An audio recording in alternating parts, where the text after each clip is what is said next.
성부와 성자와 성령의 이름으로. 참 좋으신 주님, 저희 이 자리에 함께 모여 있습니다. 많은 것을 듣는 것보다는 마음속으로 깨달아서 오늘 저희가 듣는 이 이야기들이 단순히 귀 속으로 들어가서 머릿속에 남아있는 것이 아니라 저희 마음으로 내려와서 저희가 그 말씀들로 또한 바뀌어지는 신앙인이 될 수 있도록 이 시간 당신께서 이끌어 주소서. 이 모든 것 우리 주 그리스도를 통하여 비나이다. 아멘. 성부와 성자와 성령의 이름으로. 천배수님, 안녕하세요. 안녕하세요. 네. 지금 아까 저를 이제 소개할 때 관덕정 선교 기념관에서 일한다고 말씀을 해주셨는데 좀 보기에 좀 젊잖아요. 예, 젊죠. 예, 젊다라고 해주셔서 감사합니다. 관덕정 관장으로 이제 표현을 해주셨는데, 관덕정 관장은 그 인사 공문에 보면 겸이라고 써져 있고요. 원래 있던 일은 교구청 사료실 일을 사료실. 아직도 그 일은 하고 있어요. 11년째. 사료실에서 하는 일이 뭔가 하면 이제 그 신부가 하는 거는 사람과 만나서 사람에게 무엇인가 해주는 것. 보통 말하면 이제 사목이라고 이야기를 하는데, 사료실에는 사람이 없어요. 사람이 없을 거 아니에요. 맞죠?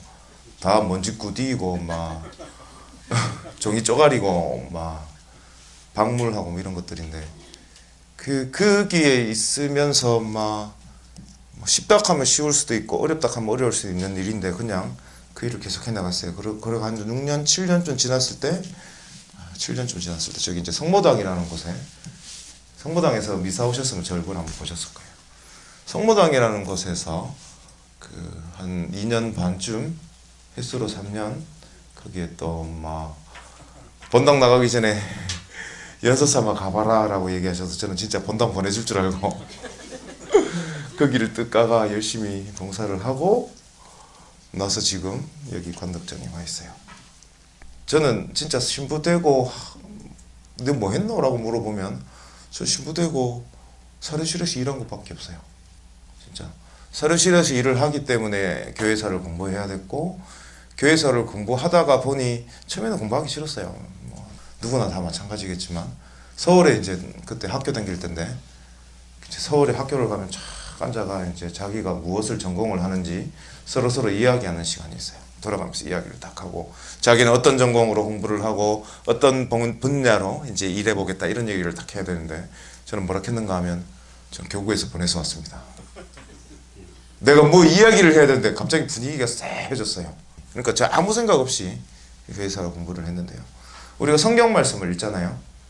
성경 말씀을 읽고 던져놓나요? 아니에요. 읽고 또 읽고 그리고 묵상을 하고, 그리고 요즘에 많이 하시는 렉쇼 디비나도 하고 세밀하게 읽으면서 다 뜯어본다고. 왜 그렇게 봐요?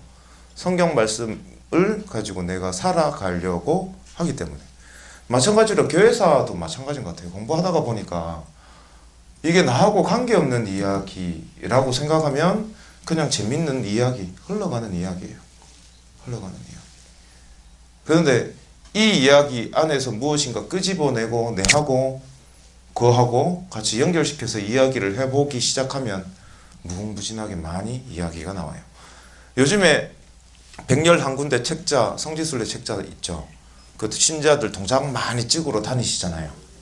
왜 찍으러 댕겨요? 주기회의 강복증 받으려고? 물론 그런 분도 계시겠죠.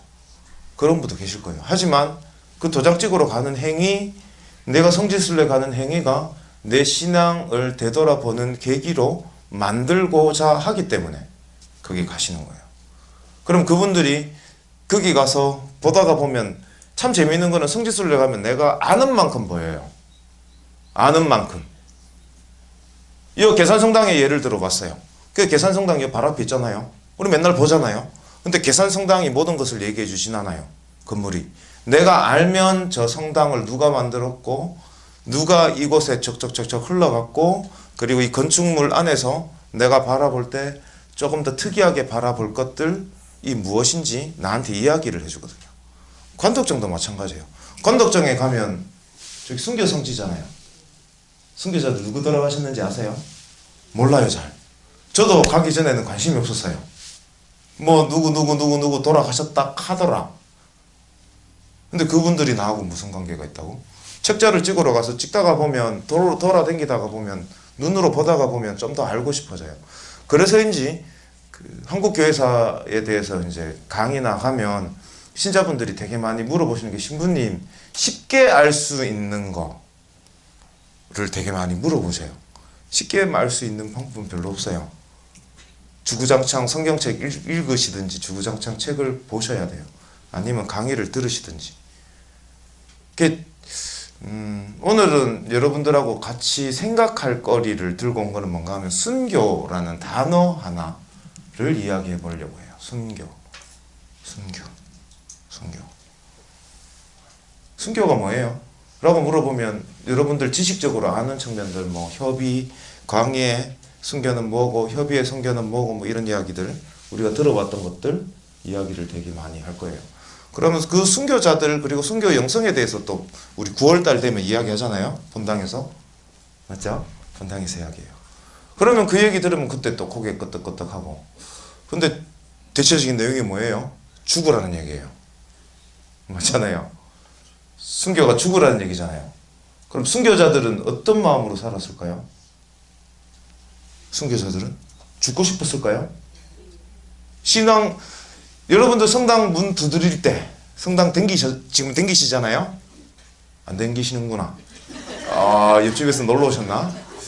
우리는 지금 성당 댕기고 있어요. 성당 댕기면 분명히 이유가 있을 거예요. 처음에 성당 댕길 때 이유가 뭐였어요? 사람마다 다 달라요. 다 다르다고요. 세례 언제 받으셨어요? 3년 전. 언제 받으셨어요? 나 한 50년 됐다. 지연쌤 하시면 어이구야. 50년 이상 손 내리시고 40년 이상 손 내리시고 40년 이상 저하고 좀 비슷할 것 같아요. 30년 이상 10년 미만 네, 손 내리시고 성당을 다닐 때 나이가 들어서 성당 문을 두드릴 때는 이유 없이 성당 문을 두드리지는 않습니다. 가장 많이 성당 다니는 이유를 물어보면 신자분들 지금 다니는 분들도 마찬가지예요. 물어보면 가장 많이 이야기하는 게 뭐예요? 마음의 평화. 맞아요? 근데 마음의 평화가 깨지면 뭐예요? 성당 나가기 싫어져요. 우리 본당에 신부가 새로 왔는데 지난번에 있는 신부는 내가 갈 때마다 악수도 하고 신부님이 막 나와가 막 손도 잡아주고 인사도 하고 막 그랬는데 이번에 오는 신부는 팔짱 딱 끼가 뭐 미사 끝나고 난 다음에 방에 싹 들어가. 말하는 것도 억수로 못됐게 막 이야기 막 하고 막 본당에 수녀님이 새로 왔는데 그 막 진짜 지난번에 수녀님은 진짜 엄마같이 보도 못하다가 이번에 오는 수녀는 진짜 막 뭐 같아. 그럼 우리 어떻게 해요? 두 가지 선택지가 있어요. 옛번당 간다. 1번. 2번. 에이 전마 갈 때까지 조금만 기다리지. 2번. 뭐 하세요? 마음의 평화가 깨지면 마음의 평화를 찾기 위해서 다른 곳으로 가야 됩니다. 안 그래요? 그 다음에 많이 성당 찾아가는 이유 두 번째 뭐예요? 가정의 평화. 조금 더 바꿔서 얘기하면 나가락해서 시집을 갔는데 이제 웃네. 무슨 뜻인지 알아서 내가 결혼을 했는데 그 집안이 성당 댕기는 집안이야. 그쪽 조건이 성당을 댕기래. 그럼 어떻게 해요? 성당 나와야지. 우리 동생이 그래 결혼했어요. 우리 동생이 결혼하는데 지수씨가 예배당 신자야. 뭐 둘이 좋아 죽을라 하는데 우리 어머니하고 아버지가 절대 안 돼. 세례 받을 때까지. 다 그럴 거 아니에요? 다 그렇죠? 안 그러시구나. 예배당으로 그냥 주는구나 아들내미. 그리고 우리 지수씨는 세례 받았어요. 가톨릭 세례 받고 지금은 이제 성당 열심히 댕기는데 맞아요. 나가라 해서 나는 전혀 그런 의도가 없었네. 마누라가 가락해가 내 진짜 나 뭐 신앙 모르지만 하나님 모르지만 내 마누라가 가락해가 손잡고 끄니까 우리 엄마가 가락해가 맞잖아요. 자식분들 생각해 보세요. 우리 엄마가 가락해가 내 성당 댕기지 라고 얘기하는. 그리고 또 다른 부류 또 어떤 부류 있어요? 빌게 있어서 무엇인가 세상을 살다가 보니 무엇인가 기댈 곳이 필요하고 그 기댈 곳 중에 천주교를 선택하신 거예요. 다른 데보다는 조금 더 나아 보인다라는 것들이 있어서. 마지막으로 또 문을 두드리는 분들이 있어요. 어떤 분들이에요? 하느님, 신앙 때문에. 지금 왜 성당 다니세요라고 얘기하면 이 네 가지 이유, 또 다른 이유가 있을 수도 있어요. 이 이유들이 뭐예요? 내 마음속에서 막 짬뽕되어 있어요. 어떨 때는 마음의 평화를 누리고 싶고요. 어떨 때는 하느님 때문에 나가요. 어떨 때는 성당 나가기 싫은데 내가 이번 주 안 나가면 다음 주 성당에 나가면 신부가 뭐라 그래요? 아이고 자매님 와 지난주 안 나오셨어요. 아이고 형제님 어디 갔다 오셨어요. 그 말이 자꾸 부담이 돼. 안면 받쳐가. 그래가 성당 나가기도 해요. 사실 그렇잖아요. 사실 그래요. 이것들이 우리 마음 안에 짬뽕 되어서 성당 댕기고 있어요. 그럼 옛날 사람들은요? 아무 이유 없이 그냥 성당 댕겼을까? 아무 이유 없이. 아니잖아요. 그네들도 분명히 이유가 있어서 성당 문턱을 우리처럼 두드렸을 거고, 그리고 성당을 다니기 시작했을 거고, 그리고 신앙생활을 하다가 순교의 길까지 나아갔을 거예요. 그럼 그네들은 왜 성당의 문을 두드렸을까? 여러분들이 각자 다 다른 이유로 성당 문을 두드렸듯이 그네들도 다른 이유를 가지고 성당 문을 두드려 나갔을 겁니다.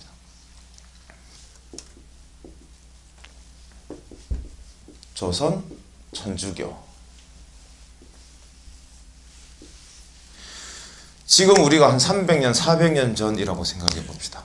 이 사람들은 태어나면서 죽을 때까지 어떤 상황하에서 살아가요? 조선시대면 우리는 유교적인 상황하에서 살아갈 수밖에 없어요. 태어나면서 죽을 때까지 무엇에 대해서 이야기 들어요? 유교에 대해서만 이야기 들어요. 다른 종교 잘 몰라요. 태어나면서 죽을 때까지 유교에 대해서만 이야기해요. 유교적으로 인사하고 유교식으로 밥을 먹고 유교식의 생활 양식을 가지고 살아가요. 우리가 지금 제사 지내는 것하고 그 당시에 제사 지내는 것은 아이고 다릅니다. 달라요. 요즘 자매님들 제사 지내기 힘들죠? 제사 음식. 요즘에는 전화만 하면 또 날라오잖아.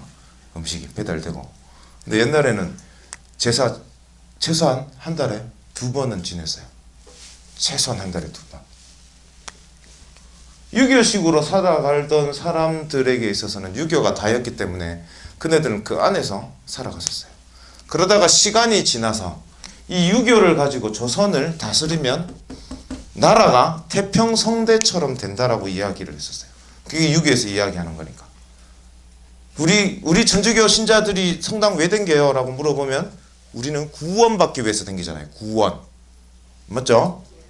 우리는 구원을 받기 위해서 성당을 댕기는데 마찬가지로 유교를 신봉하던 사람들, 유교로 국가를 다스리던 그 사람들도 이유 목적이 있었습니다.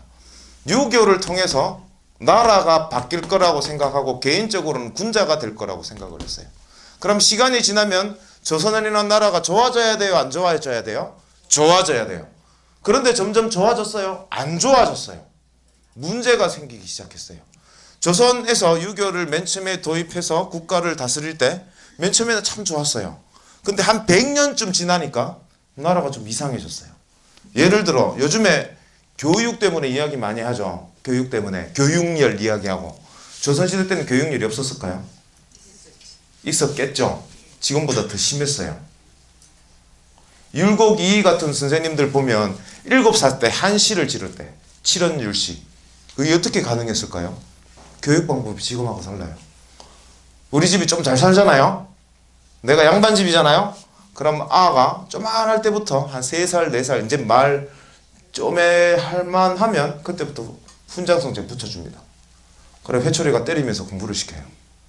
지금 뭐 사교육 하는데 옛날 사교육 비하면 아무것도 아닙니다. 맨 처음에 조선은 문을 열 때 열려있는 세상을 지향했어요.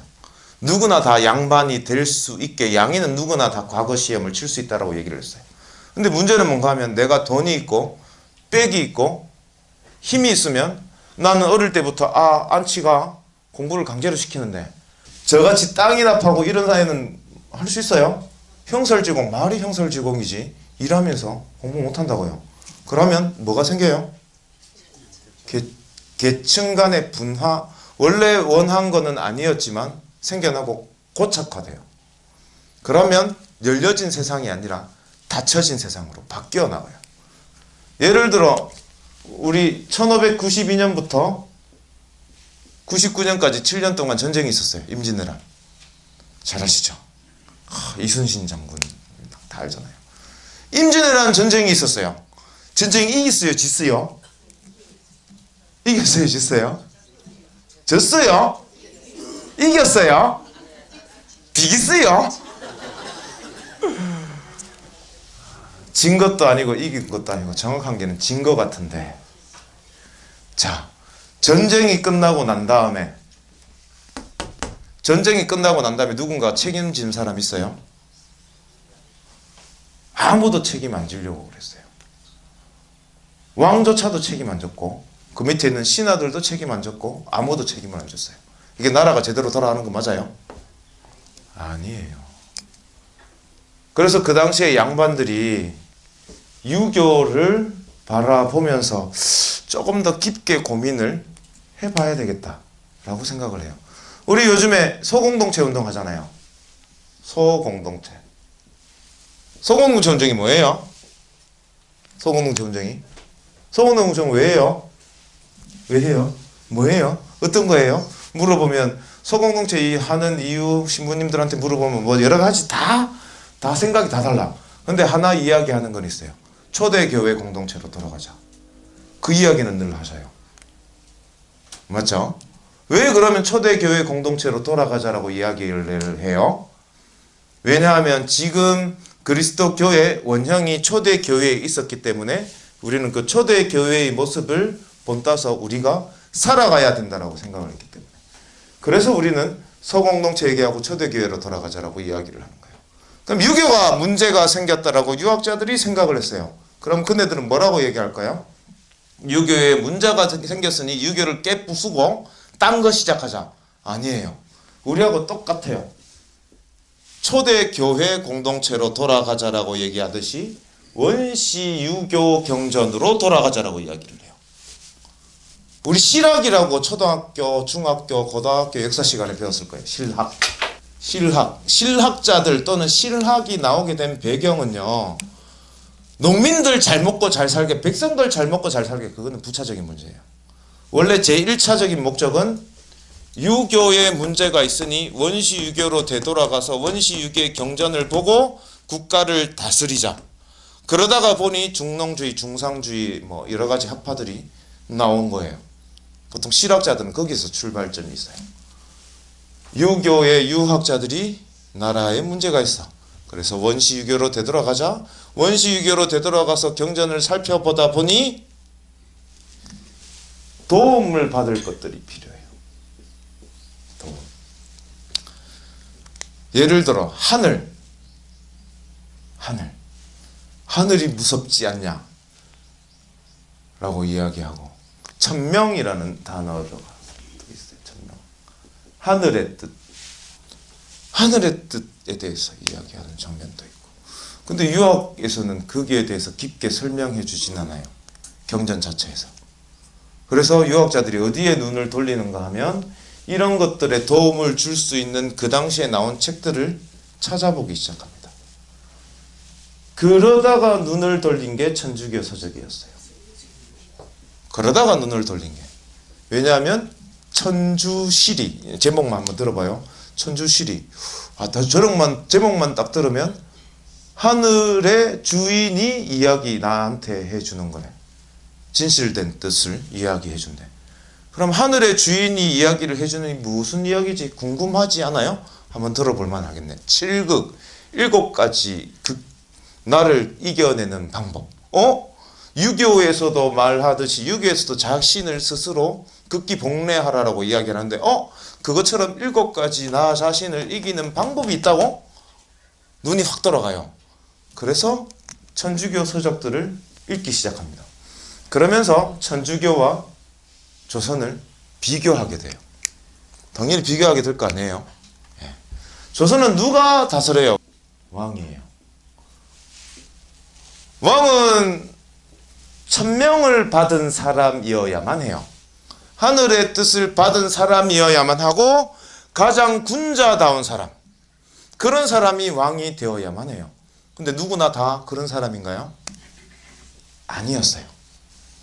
세종 같은 임금이 다 있으면 좋은데 모두 다 세종대왕 같은 왕이었으면 좋으련만 그렇지 않은 경우도 있었어요. 여자를 좋아해서, 여자 좋아해, 아니 진짜 조선왕조 실록에 적혀져 있는 거예요. 왕이 지나갈 때마다 후궁들이 꼬셨다 이런 말도 있어요. 그러니까 일찍 죽은 왕도 있어요. 예를 들어 아까 이순신 장군 얘기했는데 선조 같은 경우에는 막 시샘이 강했거든요. 시샘이 강한 게 막 이순신 싫어했어요. 이순신만 싫어했나요? 다른 사람들도 싫어했어요. 지보다 달라딱하면 뭐든지 한번 끌어내리려고 그런 왕들도 있었어요. 모두 다 성인 군자가 아니었다고. 문제가 좀 있어요. 천주교는 하느님 말고 최고 대빵이 누구예요? 교황이죠. 교황 어떻게 뽑아요? 여기는 저가 아버지가 왕이면 지가 왕이 되는 기고, 여는 교황 어떻게 뽑아요? 선거로 뽑아요. 선거로. 조선의 유학자들이 볼 때는 선거로 뽑는다고? 그러면 가장 군자 같은 사람을 뽑을 수 있겠네. 가장 덕 있는 사람을 뽑을 수 있겠네. 맞잖아요. 가장 덕 있는 사람을 뽑잖아요. 긴지 아닌지는 저는 잘 모르겠습니다만은 그렇게 뽑잖아요. 그네들이 보기에는 그렇게 보였어요.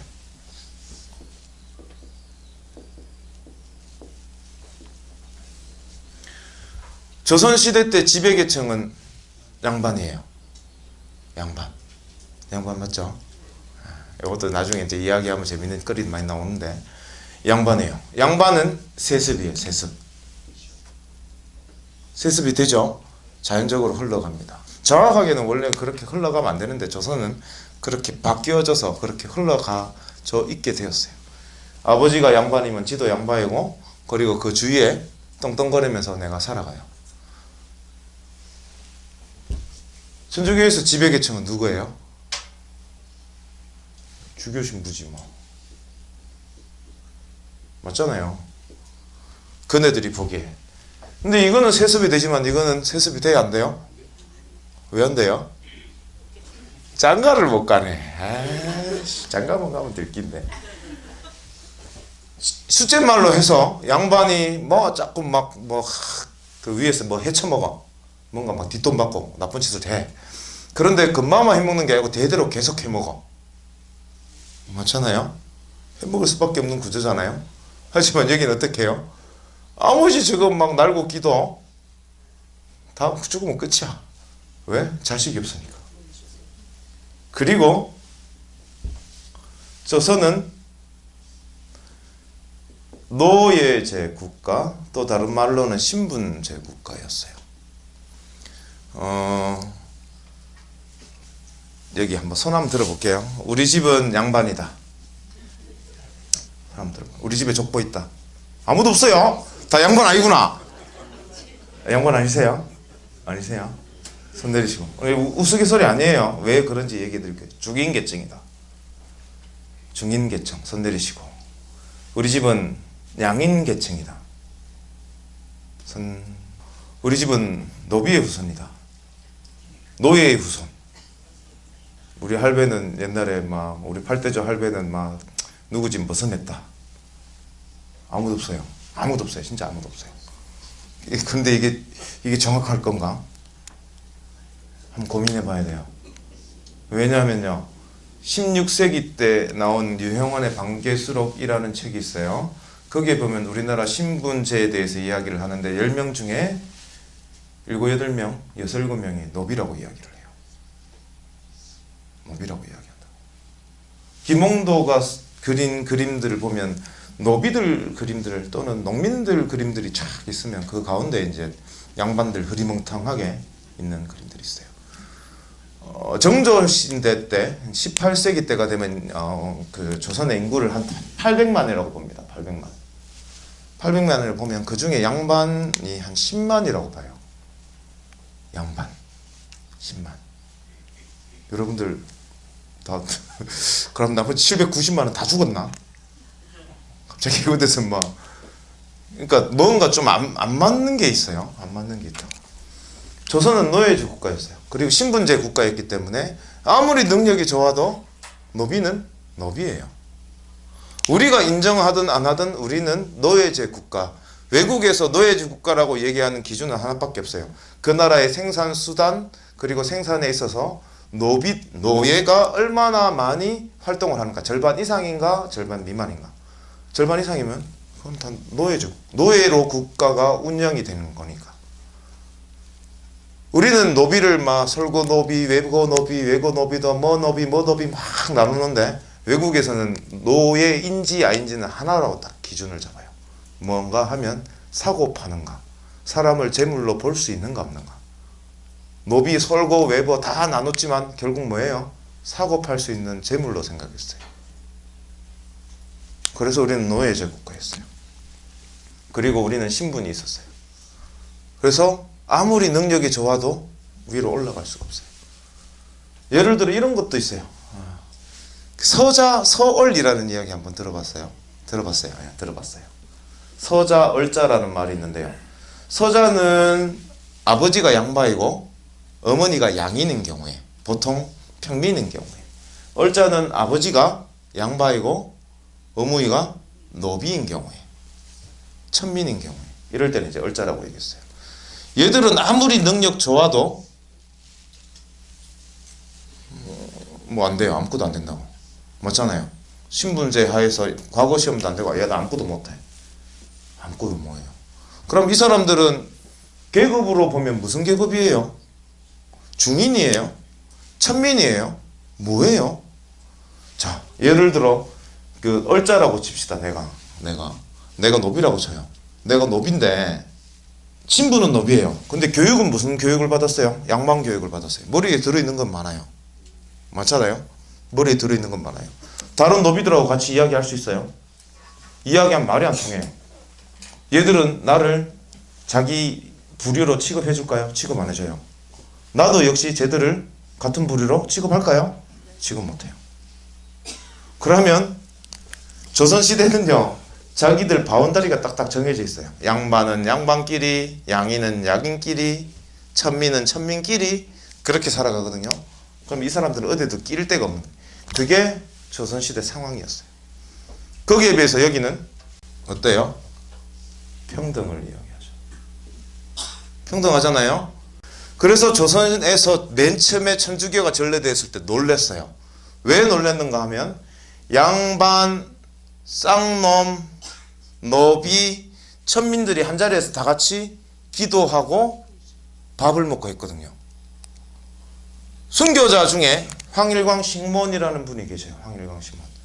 황일광 식몬 이 사람은 신분이 백정이었어요. 그것도 소백정이었거든요. 그런데 이 사람은 국가 입장에서는 죽이지 않아도 될 필요가 있는 사람인데 죽여버립니다. 이유가 뭔가 하면 얘가 가진 사상 때문에. 뭐라고 이야기했는가 하면 야, 배교 해락했을 때 이렇게 얘기합니다. 아이고, 저는 천국 뭐 이런 거 이야기하잖아요. 우리가 천국 이런 거 잘 모릅니다. 하지만 저는 이미 이곳에서 천국을 경험했습니다. 바꿔서 얘기하면 나 이때까지 살아오면서 사람 취급 한 번도 못 받았는데 이곳에 와서 내가 처음으로 사람 취급을 받았습니다. 내가 여기 떠나가 또 어디서 사람 취급 받겠습니까? 그렇게 이야기한 경우도 있었어요. 그러니까 천주교는 여기에 비해서 평등을 이야기해요. 죽으면 어떻게 돼요? 죽으면 우리 죽으면 어떻게 되죠? 심판받고 난 다음에 공심판, 사람 각각은 다 심판을 받고 세상 끝나는 공심판을 받는다고 얘기해요. 심판을 받고 각자에게 맞게 벌과 악이 주어질 거라고 이야기해요. 그럼 조선시대는 어떻게 해요? 사람 죽으면 뭐예요? 사람 죽으면 왜 되나요? 조선 유교에 따르면 유학자들 죽으면 그냥 쭉 가요. 쭉 가. 무슨 말인가 하면 사람이 죽으면 그 사람의 일생에 대해서 판단하지 않아요. 그 사람이 최후에 죽었을 때 그 사람이 가지고 있던 품계에만 관심이 있어요. 그래서 지방 또는 위패에다가 쓸 때 그 사람이 어떤 품계를 가지고 있었습니다. 그렇게 써요. 그리고 나타면 마침표 딱 찍고 놔둬요. 그리고 3대가 지나면 이거를 묘에 가서 묘에 파묻어요. 그리고 난 다음에 끝이에요. 그게 유교예요.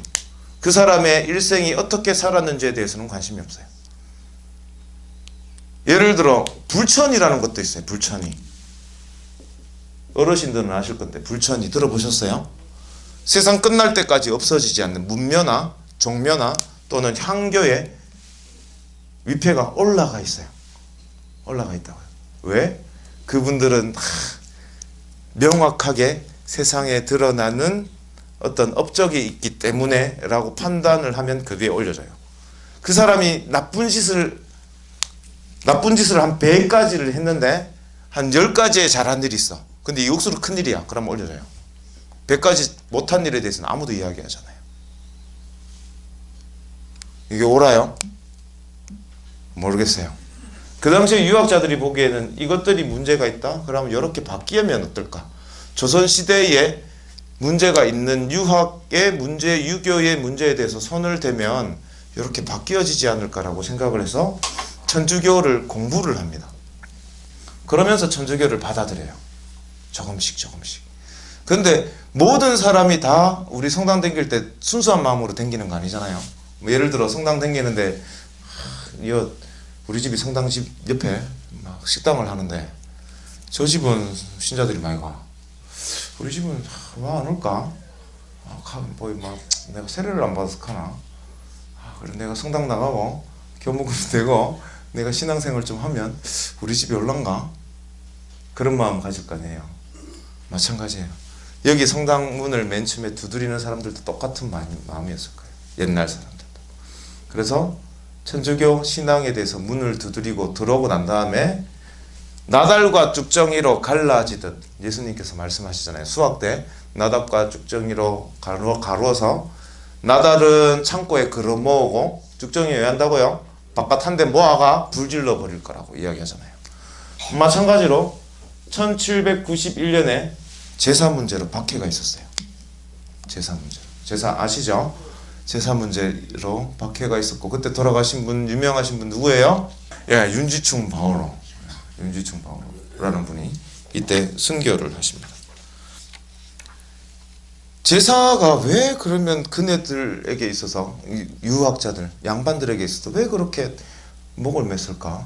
지금 여러분들 제사 지내던 분들도 있고 안 지내는 분들도 계실 건데요. 그 유학자들에게 제사 문제는 지금 우리가 생각하는 거하고 좀 많이 달랐어요.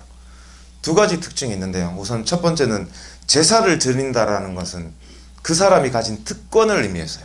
제사 드리는 게 무슨 특권이지? 라고 생각할 수도 있어요. 하지만 제사를 드릴 때 그 경국대전이나 이런 데 보면 규정이 정해져 있어요. 양반만 쉽게 말하면 할배하고 그 위에 할배하고 제사를 드릴 수 있는 거예요. 쌍놈이 또는 평민이 할배하고 그래 제사를 지내면 가고 두드리 맞습니다. 그럼 뭐예요? 제사를 지는 것은 내가 가진 특권을 밖으로 드러내는 거예요. 제사를 드리려면 뭐가 필요해요? 돈이 필요해요. 왜냐하면 제상에 올릴 재물이 필요하기 때문에. 또 내가 제사를 드린다는 말은 그만한 내가 특권도 있고 그리고 재력도 된다는 말이에요. 바꿔서 얘기하면 제사를 드린다는 말은 내가 이 지역의 유지라는 말이에요. 그래서 양반들이 내가 그 모든 것을 내려놓으라는 말이 제사를 지내지 말라는 말이에요. 그네들은 그렇게 알아들었어요. 첫 번째. 두 번째는 제사를 지내지 말라는 말은 효하고 관련된다고 생각을 했어요. 이거는 뭐 깊게 설명을 안 해도 잘 아실 건데요. 유교는 크게 두 개의 수레바퀴 또는 큰 두 개의 축이 있다라면 늘 충과 효를 이야기합니다. 우리나라하고 중국하고 베트남이 있어요. 대체적으로 유교를 받아들인 국가 중에 그 중에 중국과 베트남은 충을 강조했어요.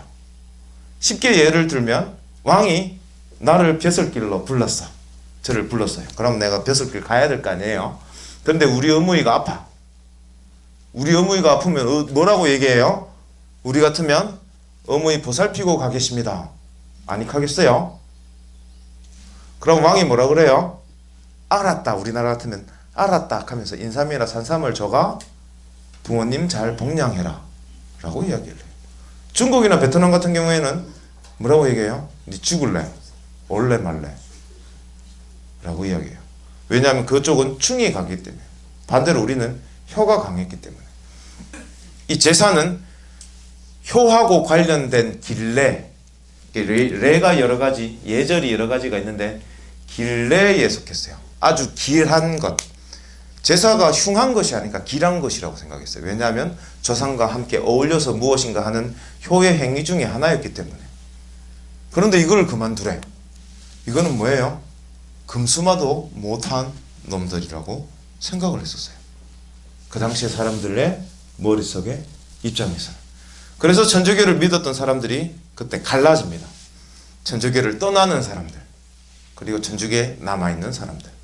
떠나는 사람들은 이것을 받아들일 수가 없었어요. 아까 제가 말씀드린 두 가지를. 마찬가지예요. 우리가 교리를 배우고 성당 생활을 하다가 냉담을 하거나 또 난 냉담을 준비 중이잖아요. 준비 중이기도 하잖아. 내 요신부 떠나고 난 다음에 나 이제 냉담할란다 이런 거 있잖아요. 아니에요? 없어요? 왜 그래요? 내 마음에 안 드는 그 무엇 때문에 우리도 냉담을 해요. 똑같아요. 내가 받아들일 수 없어서. 저 신부가 예를 들어 제가 여기 지금 여기 서서 하는데 저 신부가 말하는 게 내 귀에 콕콕 찔려. 콕콕 찔려. 내가 듣기 싫어. 그럼 뭐예요? 성당 뭐 이런 게 다 있어. 그 신부가 하는 행위가 잘하든 못하든 그거는 안 보고 그냥 말 한마디 하는 거. 저 수녀가 나한테 말하는 거 콕콕 찔려. 내 귀에. 듣기 싫어. 그러면 어떻게 해요? 안 가. 똑같아요. 우리하고. 그 당시에 사람들도 똑같았어요. 참 재밌어요. 그런 거 보면. 로마서 7장에 보면 바오로 사도가 자기 내적인 인간에 대해서 이야기하는 장면이 있는데 혹시 기억하실지 모르겠어요. 그 바오로 사도가 이런 이야기를 합니다. 비참한 인간 그것은 바로 나입니다. 들어본 적 있어요? 로마서 7장 24절에 이야기하는 장면인데요. 왜 바오로 사도가 자기 스스로를 왜 비참한 인간이라고 표현하는가 하면요. 이유 때문이에요. 나는 늘 언제나 선을 행하고자 하지만 내 속에 있는 또 다른 나는 나를 다른 곳으로 이끌어갑니다. 그래서 나는 비참한 인간입니다. 왜? 선을 행하고자 하지만 선을 하지 못하고 자꾸 악을 행하고 많은 내 자신을 보니까. 그래서 나는 여기에 법칙이 있음을 압니다. 나는 내 옆에 악이 도사리고 있다는 것을 나는 알고 있습니다. 그래서 나는 비참한 인간입니다. 라고 이제 표현을 해요. 그 얘기를 딱 듣고 우리 순교자들이나 제 얘기를 보면 딱 맞는 말이에요. 나는 비참한 인간이에요. 나는. 왜? 나는 선을 행하고자 하지만 나 역시 마찬가지거든요. 바오로 사도처럼. 바오로 사도 한번 생각해 보세요. 죽을 고비를 12번이나 넘겨요. 어떤 때는 매 맞아갖고 죽었다고 해서 시체 파묻으려고 한 적도 있고 돌에 맞아 죽을 뻔한 적도 있고 배 타고 가다가 난파되어서 죽을 뻔한 적도 있고 그걸 12번이나 했거든요. 예수님의 복음을 전하기 위해서 12번이나 죽을 고비를 넘긴다라면 우리 같으면 어떻게 하겠어요? 아, 이 길이 아닌가 봐. 딴 길로 가야 되나? 라고 생각할 거예요. 그럼에도 불구하고 그는 예수님을 전하기 위해서 세상 끝까지 막 돌아다니는 사람인데 그 사람이 스스로를 비참한 인간이라고 표현하는 거예요. 그런 그가 그랬듯이 우리 순교자들도 마찬가지예요. 어떤 일이 있으면 우리는 그런 생각하잖아요. 영웅적인 순교자의 삶의 모습, 영웅적인 순교자들. 근데 영웅적인 순교자 잘 없어요. 그네들의 삶 뜯어보면요, 늘 언제나 고민하고 울고 그랬어요. 신태보 베드로라는 사람이 있어요. 저 멀리서 막 온데 돌아다니면서 결국 순교하신 분인데요. 이분 같은 경우에 여기저기 이주해 나가면서 자식들하고 걷어맹길 식구들 데리고 가야 될 거 아니에요. 막 데리고 댕겼어. 근데 지금처럼 이주한다는 게 쉬운 게 아니에요. 이삿짐 센터가 있어가 짐 옮기는 것도 아니고 자기들 짐을 다 싸질머지고 자기들이 가야 된다고. 그런데 그거 가면 새로운 터전에 뭐 먹을 게 있나요? 없어요. 그때 옆에서 아이들이 울부짖기 시작해요. 먹을 거 달라고. 그러면 속에서 막 뒤집어질 거 아니에요. 그분이 옥중수기에 이렇게 그랬어요. 내가 왜? 내가 왜 하느님을 믿었을까라고 생각하는 의심의 마음이 끊임없이 샘솟았습니다. 내가 왜 이럴까? 우리하고 똑같아요. 똑같다고요. 우리가 보통 쓰는 말 중에 순교 영성을 찾아 백색 순교를 합시다 라고 하는 말, 순교자처럼 이런 말을 하는데, 이제 관덕정에 있으니까 관덕정에 있으면서 이제 보좌 신부님들이랑 또는 젊은 애들이랑 그 주일학교 애들하고 이제 얘기할 거리들이 있었어요. 이제 이런저런 이야기를 다 하면서, 그리고 관덕정은 요즘 와노노라고 어두워요, 칙칙해요, 무서워요, 떨려요, 가기 싫어요, 머물기 싫어요, 이런 얘기를 많이 해요. 왜 그럴까요? 우리가 순교에 대해서 그렇게 이야기를 하니까. 순교는 뭐예요? 죽는 거, 목 잘리는 거, 피 흘리는 거, 고통당하는 거. 맞아요. 아닌 건 아니에요. 맞아요. 근데 우리는 그것만 이야기해요.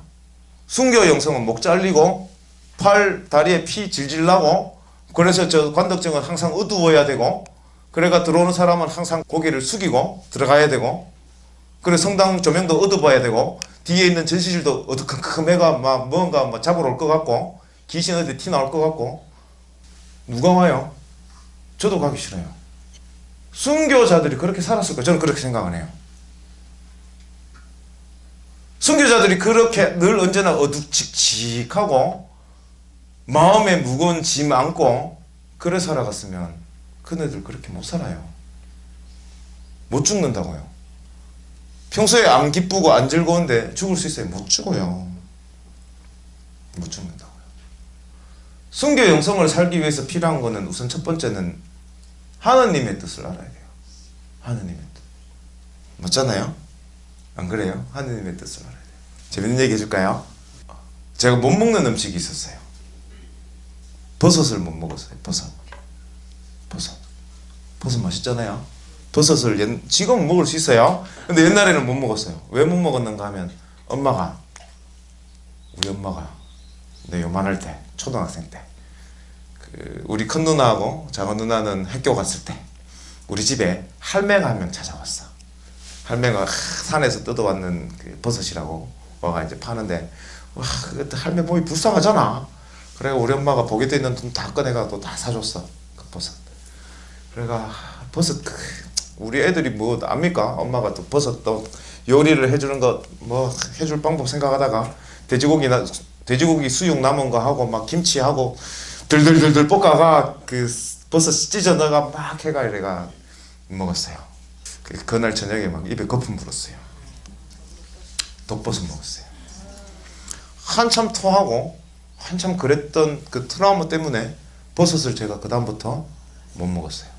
거의 한 15년, 20년 가까이 입을 못 댔어요. 독버섯 모르고 먹었어요. 모르고. 알면 독버섯 먹겠어요? 안 먹었어요. 하느님도 마찬가지예요. 하느님 모르면 딴 데 가요. 딴 데. 나주 극히 가지 말라고 이야기하잖아요. 나주 극히 가지 말라고 이야기하잖아요. 요즘에도 간대. 그래서 물어보면, 가는 사람한테 물어보면 뭐라고 얘기해요? 신부님이 가락했어요. 아는 신부님 그 간다카대요. 아는 수녀님 그 가락했어요. 신부 수녀가 잘못한 거야. 하느님의 뜻을 알면 돼요. 하느님의 뜻 알기 위한 방법이 어디 있어요? 신부님 이야기 듣는 거 아니에요. 신부 이야기 듣지 마요. 듣는 방법은 하나 있어요. 집에 가면 성경책 있죠? 그거 끄집어내가 성경책 보세요. 성경책 읽으시면 돼요. 그래서 조금 더 공부하시고 그러시면 돼요. 그러면 우리 하느님의 뜻 다 알잖아요.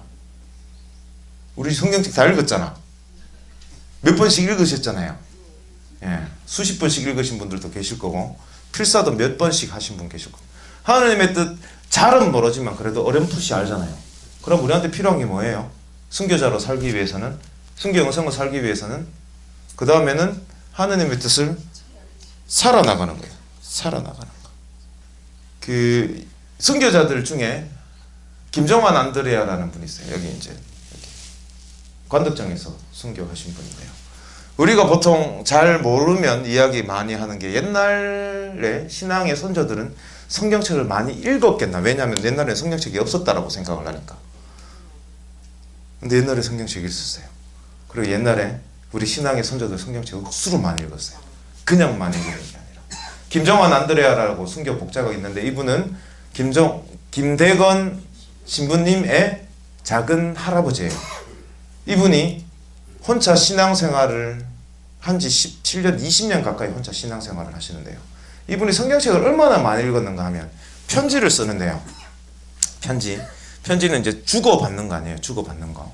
편지를 쓰는데 편지에 쓰는 첫 내용 그리고 안에 들어있는 내용들이 다 성경 말씀이에요. 예를 들어 우리 마누라, 내 마누라 있을까? 저는 마누라 없는데 그 김정환 안드레아가 마누라 있다는 얘기예요. 김정환 안드레아의 마누라가 유리글씨 갖고 돌아다닌대. 왜냐하면 박해 때문에 자기는 감옥 안에 갇혀있고 자기 마누라 돌아다니니까 뭐 암옥술 아플 거 아니에요.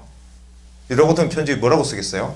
형님 이럴 수가 있나? 우리 마누라 돌아다닌다 하는 게 형님 너무한 거 아이가? 마누라 좀 보살피도 이랬을 거 아니에요? 아, 그래 안 쓰시나? 쓰는 방법은 여러 가지 있겠지만 막 그렇게 화를 내든지 어떻게 쓸 건데 이분은 이렇게 편지를 써요. 고린토전서 12장에 나오는 이야기. 우리는 그리스도의 신비체입니다. 머리는 예수 그리스도이고 목은 동정성모이고 우리는 다 그분의 지체입니다. 내 마누라도 지체고 니도 지체인데 우리 마누라 안 보살펴주면 지체가 아플 거 아이가? 그럼 니도 아프지? 그러니까 우리 마누라 잘 보살펴도. 이렇게 이야기해요. 재밌죠? 성경 말씀이 머릿속에 다 있으니까 이렇게 글을 쓸 수가 있는 거예요. 성경 말씀을 생활화해 온 사람들입니다. 을해 1815년에 있던 을해박해라는 박해가 있어요.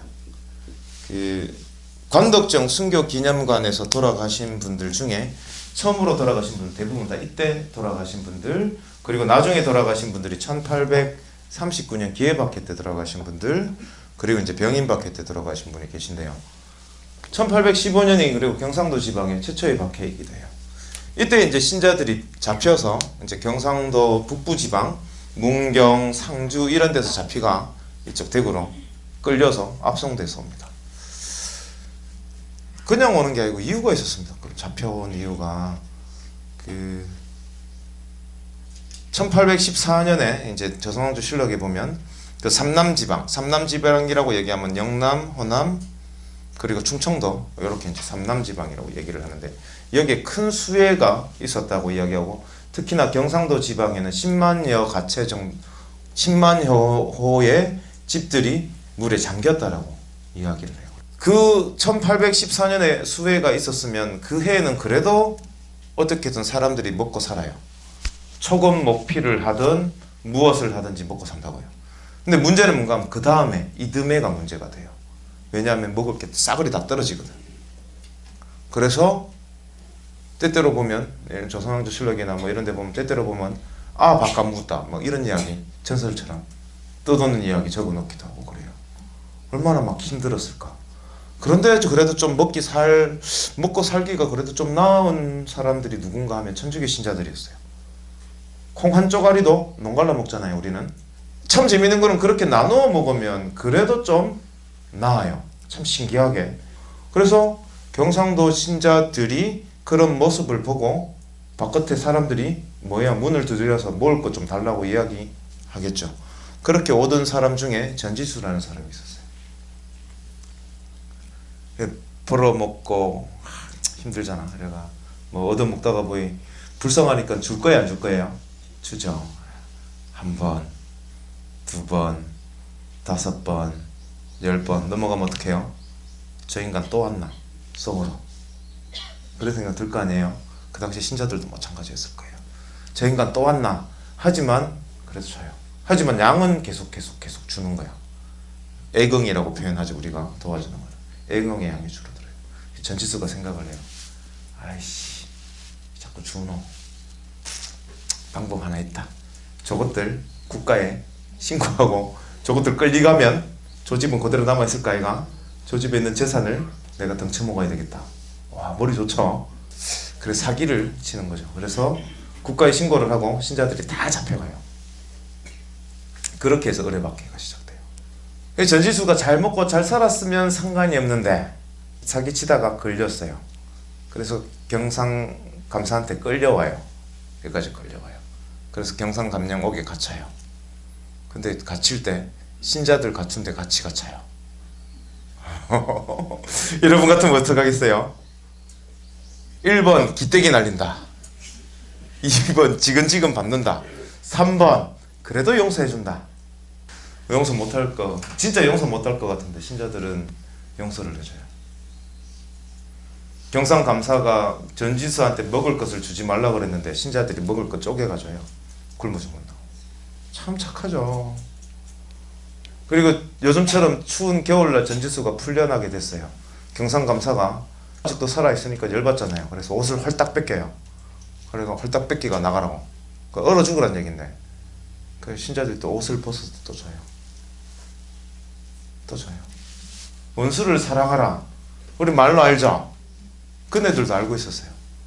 그러니까 그거를 말로 머릿속에 아는 게 중요한 게 아니고 그걸 또 살아가요. 순교 영성, 순교자가 됩시다 라고 얘기를 몰라요. 즐겁고 기쁘게 신앙생활 하지 않는데 순교자가 될 수 있을까요? 저는 아니라고 생각을 해요. 순교자가 되려면요, 아니 순교 영성을 살려면요, 하느님 뜻 아시고 하느님 뜻 살아감에 있어서 늘 즐겁고 기쁘게. 오늘 이 시간 마치면서 마침 기도하겠습니다. 성부와 성자와 성령의 이름으로. 참 좋으신 주님, 지금 이 시간까지 저희와 함께 해주심에 감사드립니다. 저희가 오늘 이 시간 통해서 들었던 이야기 많이는 아니고 단 하나만이라도 깨닫고 살아가는 신앙인이 될 수 있도록 이끌어 주소서. 이 모든 것 우리 주 그리스도를 통하여 비나이다. 성부와 성자와 성령의 이름으로. 수고하셨습니다.